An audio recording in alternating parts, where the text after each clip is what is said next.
the warrior ethos, coaching, and therapy. This is Warrior Leadership. This is Warrior Leadership. And I am here with my boy DB the therapist. Oh, I have this playing in the background over here. Okay. The fun thing about going live is you never know what's going to happen. But we're here to talk to you today about a really cool topic. It's meeting people where they are, the art of authentic connection. And I think that's the foundation. We kind of got into that before the call, DB. What do you think about that? You know, it's interesting, man. It's an art, it says, right? So it's like it's a dance, and everyone doesn't necessarily know how to dance. And so when you get in there, you got to go to the rhythm of the partner, the person you're dancing with. And so it takes sometimes you step on some feet, and you learn while you're dancing. And so meeting people where they are, man, is like it's a foundational principle that I think they drilled it into my mind. And starting in undergraduate school, there's just like the foundation of working with people is meeting them where they are. It's like this cliche that we all know that we need to do, but I think sometimes it's easy to get in our own heads or even have our own agendas, and we forget to meet people where they are. And so it's such an important aspect of relationship building and team building. You're right. Well, I was just getting ready to say, from a leadership perspective, you know, if you can't meet people where they are, considering the idea that everyone is different, then that connection that we're talking about is never going to be made. And you know, I know we got into this before the call as well, but you know, that connection and meeting people where they are and letting that kind of lets them know that you care about them, and that's the foundation of how trust is built. And if you're going to have any sort of influence at all, and this kind of goes with what I do and what you do, because you know, to create influence in leadership, that's like one of the major foundations of it. But also in therapy, you need that same level of influence and trust, because if you don't have it, you know, it's going to be very, very difficult for those people to open up to you. Yeah, for sure. Especially when, you know, a lot of times people know exactly what's holding them back. Like what's especially when it's like something traumatic. In my experience, people kind of come in and know, you know, the events and the things that have happened to them, the elephants in the room, so to speak, that are bringing them down. But we can't start there. No, that we don't start with those things, even though they come in with that weighing down on them. It's about figuring out where do they want to start. And again, there's another way we can say meet them where they are, is start where the client's at. Yeah. You know, start where the client's at and then take them where they want to go.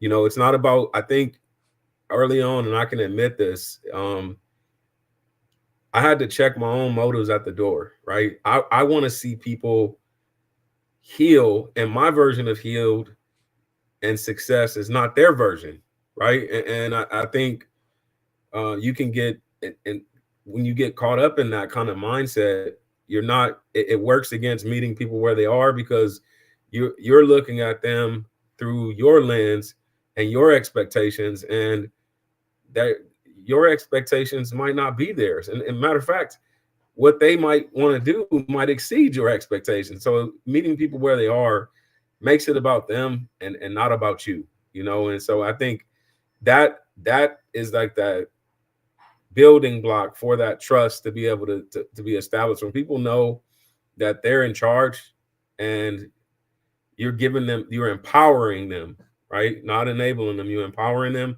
then it goes a long way. And I've seen it over and over again, where this is something interesting, a phenomenon that happens over and over again in therapy, which is people will kind of circle around the mountain, so to speak, on the same problem, and that's where they are.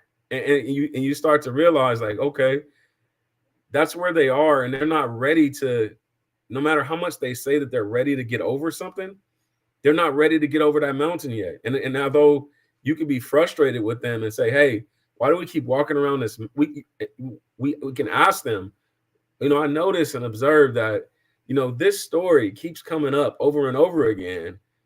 And that's meeting them where they are. But to come at that and say, hey, you need to just climb the mountain and get over it. That's not the approach you want to take with people. And so in my experience, I've had to have those crucial conversations in those moments like, hey, I noticed that this is where you're stuck. Right. And so when you're talking about meeting people where they are, you could be meeting somebody in a stuck point. Yeah. And if they're stuck in that quicksand, we got to get in that quicksand with them. We got to get right in there with them and say, you know what, that divorce, man, I know, you made some progress on the job, things are going better with your kids, but for some reason, that divorce keeps coming back up. And usually there's a lot of strong emotion and trauma attached to that, to where people don't want it. They're not ready to let it go. And you know what? That's okay. I think when you make that okay for people to not be okay with something that they don't want to let go, then they're more likely to actually get over it. That's been my experience, to be honest. And that's the essence of the art of meeting people where they are. But in our fast-paced society, most people don't have time to do that for people, man. Most people don't hold space for people. It's just like, if you don't get over it quickly, they're like, hey, I'm done with you. Especially, I will use it, and I'll let you take the floor after this. I'll use a good example of this is like grief and loss. When someone loses someone passes away, we expect people to kind of get over it, because it's like, well, that's what happens in life. People die. But the reality of grief is that it comes in waves and in cycles. And so meeting people where they are is, allowing that grace for them experiencing something like that. And people tend to heal when you can show them that grace and make it okay for them to grieve. So yeah, that's that whole empathy versus apathy, right? I mean, people need to understand that. Well, people need to understand that when they are feeling a certain way, they don't want somebody to come in there and say, you've been thinking about this forever. You must be weak or something. No, they don't want that. They want someone to say, hey, look, I understand you're going through a tough time. You want to tell me more about it?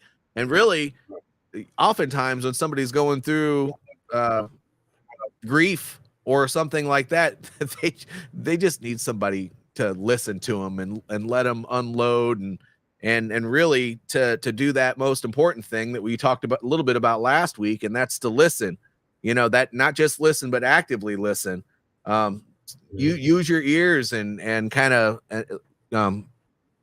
absorb what they're saying and really try very hard not to jump in there and respond unless you absolutely have to. And the art, I think that active listening is really the art behind meeting people where they are, because I think the thing that young people especially they have issues with, they're wanting to kind of stick to their own agenda, and that agenda usually pops out when somebody else is talking.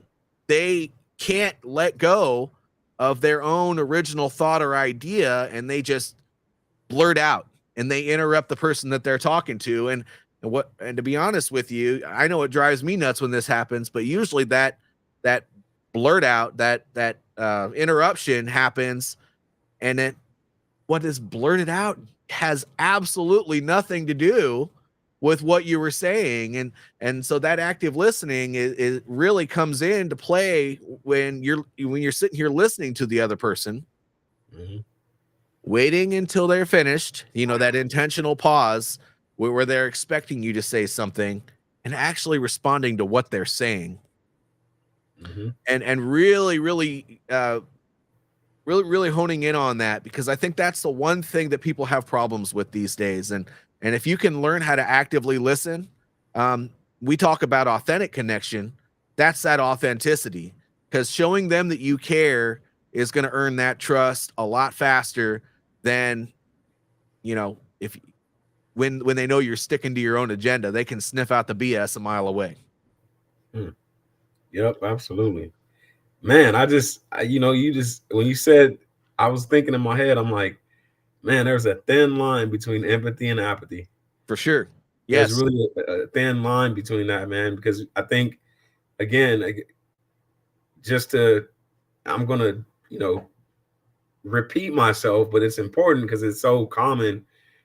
We have a clock in our minds on how long we're going to hold space for people. Mm-hmm. And, what if we held space for a little bit longer and that was all they needed for that breakthrough and for them to come out, just that little bit more time of empathy. But I think you can also, there's another layer of this too. There's a thin line between empathy and sympathy. Mm-hmm. Sympathy doesn't go anywhere for people. Like No, they don't want having sympathy, and I think meeting people where they are doesn't mean you have sympathy for them. Sympathy doesn't move the needle. Sympathy will keep them stuck.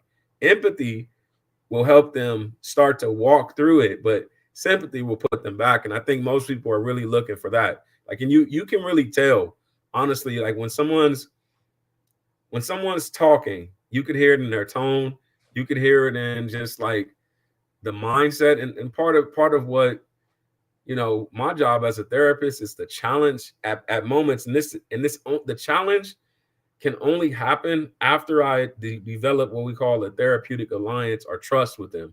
So that's where we're at right now in this talk, is like, once you develop trust with people, you can really kind of call them out. But in the early stages of working with someone, we're really using like a motivational interviewing approach, not really challenging them in that way, but trying to get them to develop that or ignite that metacognition to think about what they just said.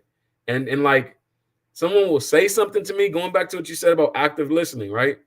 I'll hear someone say something because I'm listening to them with every fiber of my being, and I will repeat it back to them. And when they hear it come out of my mouth, and this has happened a bunch of times, they'll be like, yeah, I kind of said that, but I don't believe it. You know what I'm saying? It's like, let's so unpack that.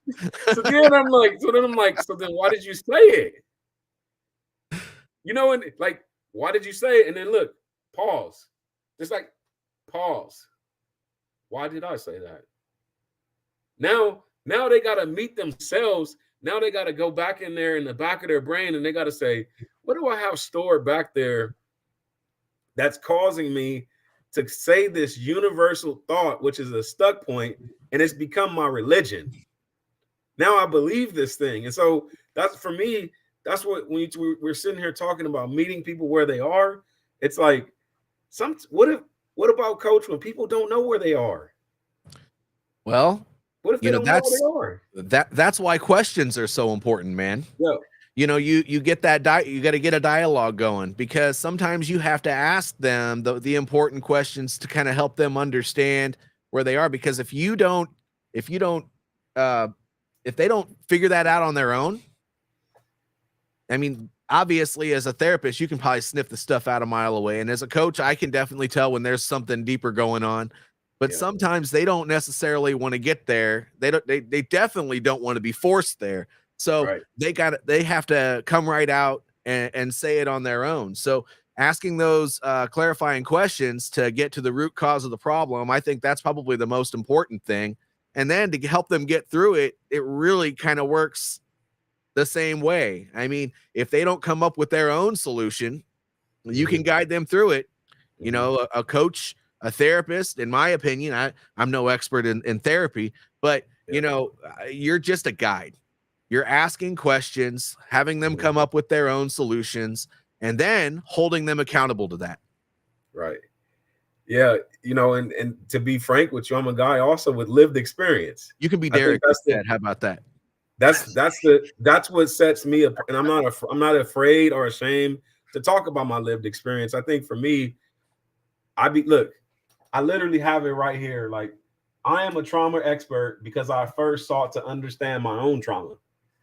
I literally have that. That's my like mantra that's written right here on my board. And I couldn't become the therapist that I am if I didn't study my own trauma and my own issues first. But this is what's powerful, coach. Is like I started studying my trauma when I was like 5 or 6 years old. Mm-hmm. I didn't realize that's what I was doing, but I started my journey of researching and learning and trying to understand underneath the tree at 5 or 6 years old. I remember it vividly. I Yeah. remember in every since that moment in my life, just like we just got done saying, those questions started to come up. Like, why do people do what they do to hurt people? And like my mind does that all the time. Like I'll just be sitting in a room, nothing's really going on, or there's bunch of noise, and then all of a sudden these thoughts are starting to come up. When you again talking about meeting, like we're talking about meeting people where they are. If sometimes when people are not comfortable coming into spaces with a coach or a therapist right away, how about you just meet yourself where you are? But how scary is that though? And I'm gonna say it. How scary is it to go to the depths of your mind where you know there's some ugliness back there? There's ugly, look, and look, if we just understand that, like we're talking about meeting people where they are, the art of meeting people where they are. Every single person, no matter what they go through in life, what I know and what I've learned over the last 20 plus years working in this field is that the body takes the score. And that we finally have just, put that out there, and everyone's starting to grab a hold of that idea that the body takes the score. Now, if the body takes the score, where is it stored at? Because that's what this is talking about. This is talking about stored trauma, stored experiences. Where is it stored at? It's stored in the back of our mind. And so when we're talking about meeting people where they are, sometimes people will come in, especially men. When I work with men a lot, meeting people where they are sometimes is talking about football. And I always know, if you're coming to me, you're talking about football, you're talking about the weather, are you having these kind of conversations? I'm like, okay, they're just trying to like fill me out, right? And they want to try to build a relationship and a connection. And that's fine. And a lot of times, because I've noticed that and seen that pattern over and over again, sometimes I'll just do that first because I can see it. I can read people very well. Somebody will walk in and I'm like, this person is nervous because they got a bombshell to let out. And I don't want them to feel scared, because if they're scared, they're not going to come back. And so to your point, and I appreciate you making me human. I want to come down on their human level, man. If they just want to talk about football right now, let's talk about football. But what I've found and what I've been able to develop over time is like, once I know what it is that you like, whether it's football, whether it's listening to jazz music, I will go through and I'll read the notes and like all the technical things about, what we talked about. And almost always, and this is just a skill that I have, I will relate the tools to that thing, whether it's football, baseball, whatever. And I'll use an analogy and they'll be like, wow, that makes sense. And so when you talk about meeting people where they are, when you meet people where they are and what they want to talk about, you can frame things to them where it's gonna make sense. And speak to that, coach, because I know you have that same ability to like give people examples and analogies and anecdotes to really connect with them, so that way the information is retained in their mind. I know you have that same ability, man. So speak to that real quick. Well, I do. And that just comes from dealing with different types of people in various leadership positions throughout my adult life. I mean, when you have to get to the root cause of a problem with somebody, yep, you can't just force it out of them. And right. And that's what makes it difficult. And a lot of times when you start dealing with these one-on-one conversations, you have to kind of provide that caution in the beginning of the conversation. If they're not willing to open up right away, you have to let them know that saying the right thing might be uncomfortable. Saying the things that you need to get out there to solve this problem, they might be uncomfortable. And really, as far as anecdotes and stuff like that, it just all depends on the person. You're right. You got to get to know that person. If that person is typically one that likes to joke around, you might have to say something stupid to get them to open up to you. If they're not, I mean, let's just be real, right? Yeah, But yeah, I mean, but if they're not, if they're very serious, yeah, then you might have to lean in a little bit closer and start asking questions, and you might have to call them out a little bit. But you can't learn those things until you're right, until you get to know them a little bit. But you have to always let people know that if they're stuck and they can't get to the next level of the conversation because maybe they're uneasy telling you about it, or maybe that the subject itself is just a little bit uneasy, letting them know if we're going to get through this, if we're going to get to a solution here, you have to be willing to say that uncomfortable thing. Say the right, thing that's going to get this gone, because the last thing you want to do is continue to deal with this over and over and over and over and over again. And until you can get this off your chest, it's not going to be off your chest. right, right. I'm laughing over here because I'm thinking about myself. Like sometimes it's funny because people are always trying to read me, right? Yeah. And I will tell anybody, like, don't try to read me, you're gonna hurt yourself. Because I'm serious. I'm Stay serious. out of my head too. Don't try to read me. You're gonna hurt yourself trying to read me. Like there's this one individual, like, they'll say something and then they'll say, "Oh, when you said that, you were thinking this." And I'm like, "No, you're way off. Like I wasn't even thinking that. Like I wasn't thinking anything like that." So it's like, and then there's another aspect of that where it's just like there's a time for everything, right? And I believe that. So I believe there's a time for everything. So whereas last week when you started talking to me about football, I was ready to engage and talk about football because it was downtime. Yeah. And I think you can relate to me on this. When it's go time, we don't play.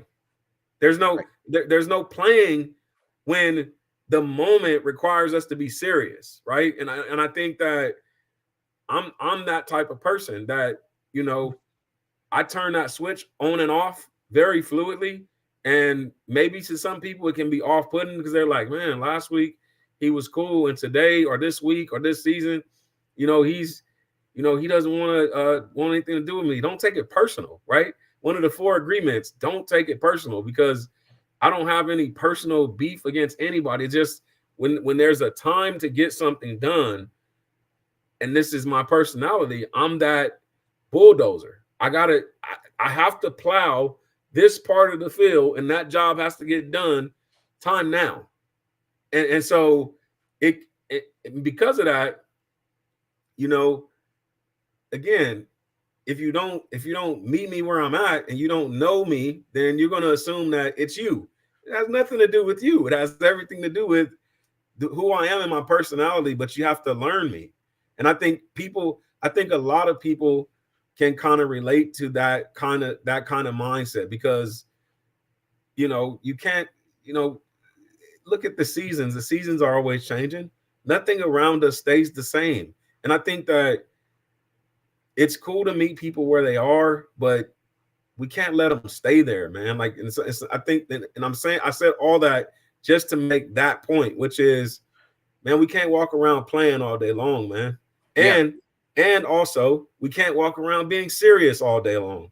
Mm-hmm. We have to have balance. And so I try to achieve a level of balance in my life so that way I can model that for people. And so, in modeling that, people will, just be able to just be able to achieve that, what we call equilibrium and homeostasis, man, because that's what's necessary. So I just try to model that, so Yeah. I don't know why that thought came to my mind, but I just thought it was appropriate to talk about that, because well, you're right. And let's just go ahead and say this. It's very important to understand that when you are a therapist or a coach, there are some people out there that want to keep clients forever. Right? yes, That's not the case here. I want to get people where they need to go. Now, if they come back to me, if they have another goal, or if they're stuck again, that's fine, right? But at the end of the day, my job as a coach, yeah, we'll joke around a little bit, but my job as a coach is to get you from stuck to your win. And so we can joke around and you can talk to me a little bit each coaching session. But at the end of the day, if after we're done talking, you don't make progress between that point and the next time we talk, we got to figure out why. Because this is it's a game, but it's not a game. The game that we're playing here is to go out there and win.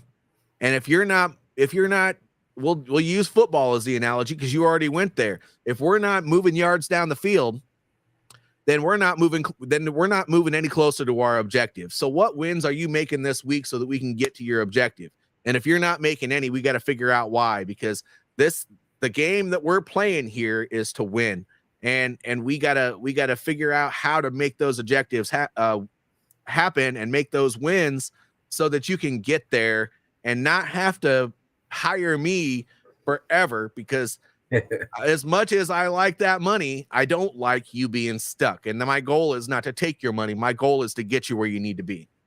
I love that, coach. And you know what? This is a perfect way to like wrap to get towards the end of the talk. It's like, because that's the bridge between coaches and therapy. And you want to go back to that. Let's stick with the football analogy. Some people need therapy because they're really a first stringer, but right now they're stuck in a second or a third string mindset. And when they're stuck in that second or third string mindset, and I know that they're a winner, you know that they're a winner, but they're not there, and we can't put them on the field because they're in the second or third string mindset. They're not going to be productive out there in the field. They're going to get hurt. And so we need to bring them into therapy and figure out, hey, what's clouding your judgment and your ability to think, but still, hey, you're still a part of the team. You're a part of the team still. So that means you have value. And so and the second or third stringer, honestly, just because they're in that position and going through what they're going through, they don't feel like they have value. And so a lot of the work that I'm doing in therapy, to be honest with you, is somebody just got knocked off the horse. It was a divorce. It was a loss of a job. Someone in their family died. You know, many things, many different reasons why they come in, but those situations cause them to feel like a second or third stringer. Now, when they start feeling like a winner, we got to get them over to you, coach, because now they're ready to get in the game. Let's get in the game. Hey, dude, I got to bring this up real quick. So AJ is on, he's watching on YouTube, and oh geez, where did he go? Okay, here it is. And he said, I want to pursue post-graduation from Stanford University. So I'm going to ask a few of my clarifying questions here to try to, and you don't have to answer here, AJ. And I'm sorry if this puts you, Johnny, on the spot, but this is great. You have a goal, right? So what I'm from a coaching perspective, and then I'll ask, DB to go in here and maybe ask a couple of his clarifying questions from a therapy perspective, because it might be a little bit deeper than surface to get you where you need to go, especially if you're asking that questions. But what I would ask you, if I know that your goal is to pursue post-graduation from Stanford University, would be to start with, what are the things that you need to accomplish leading up to graduation in order to make that happen? And I'll let you name them, and I'll write them down, or I'll record the call, or whatever the case may be. But then I'm going to ask you the most important thing. What is your concern that's making you get to this question? Is there a specific thing that you're having a problem with? And then we're going to unpack that. And once we unpack that, we're going to start finding out what insecurities you have. So if there is an insecurity, we're going to figure that out together. And my goal, especially as a mindset coach and a leadership coach here, is to get you unstuck, because we're going to win this game together. So I'm done with that. If you want to throw a comment in there, AJ, that's up to you. You don't have to. This is just, I'm glad you put that in there, because that's the perfect example of a big audacious goal.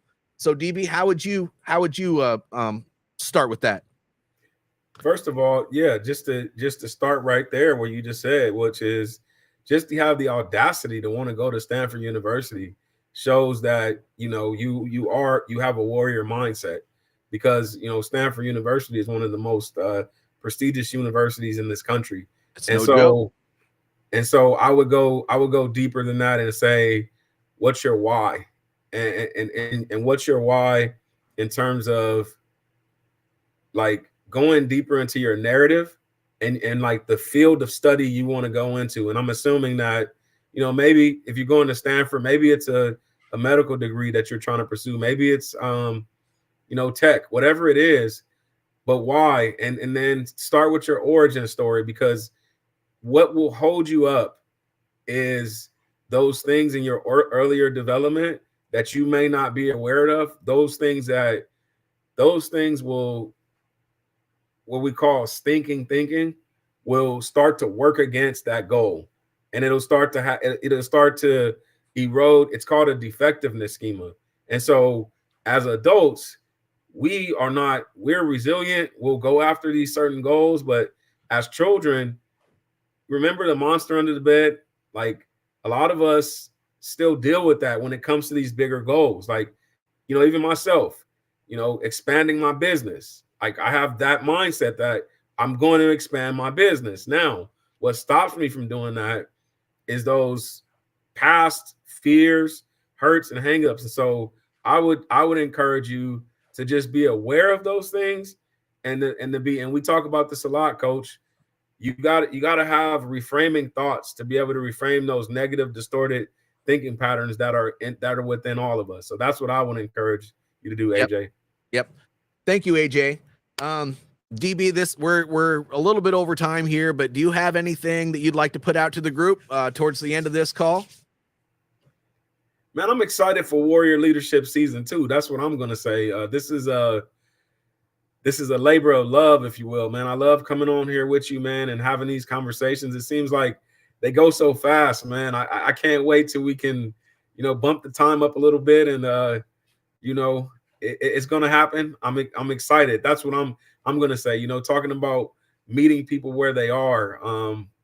When we first started this journey, you know, you met me where I was at, and you helped me, coach. You helped me navigate through some murky waters, man. And I want to say I appreciate you for that, man, because you were that coach, that mentor that said, "Hey, get out there, get back in the game."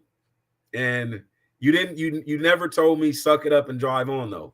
You never came at me with that mindset, and you walked me through it just like a coach. And you just said, keep getting in the game, keep working, man. You're a thoroughbred. You helped me remember who I was, man. And I really appreciate you for that, man. Well, that's pretty humbling to hear that. I really appreciate you saying that, my friend.